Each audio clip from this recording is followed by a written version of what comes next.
اب تمام دیکھنے اور سننے والوں کو السلام علیکم۔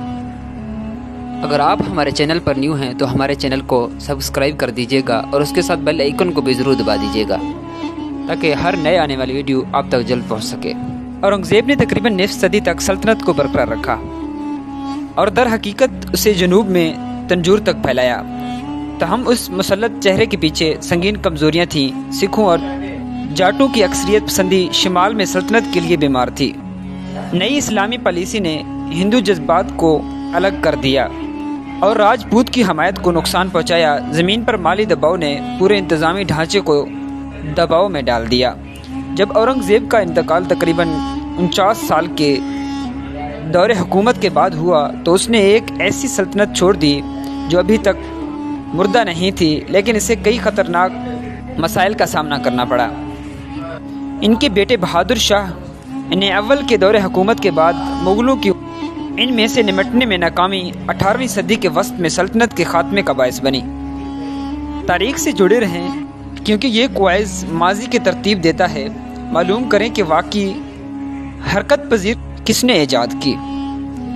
صوفیہ کی پیڑ کو حکومت سے واضح طور پر خارج کرنے کا ایک نتیجہ یہ تھا کہ اس نے روسی رواج کی معمول کی تعلیم حاصل نہیں کی تھی۔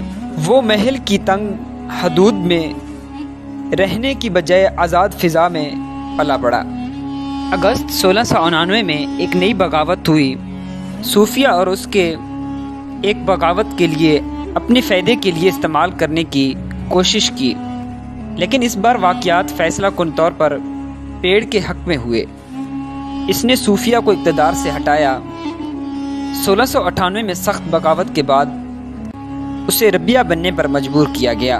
اگرچہ ایوان پنجم پیڑ کے ساتھ برائے نام مشترکہ راز رہا، لیکن اب انتظامیہ زیادہ تر پیڑ کے رشتہ داروں کے حوالے کر دی گئی تھی۔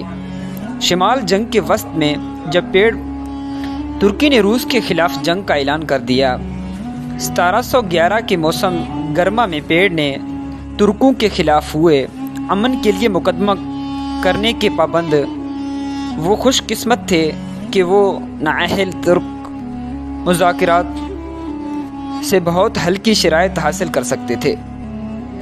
حکومت نے جلد ہی دشمن کی تجدید کا فیصلہ کیا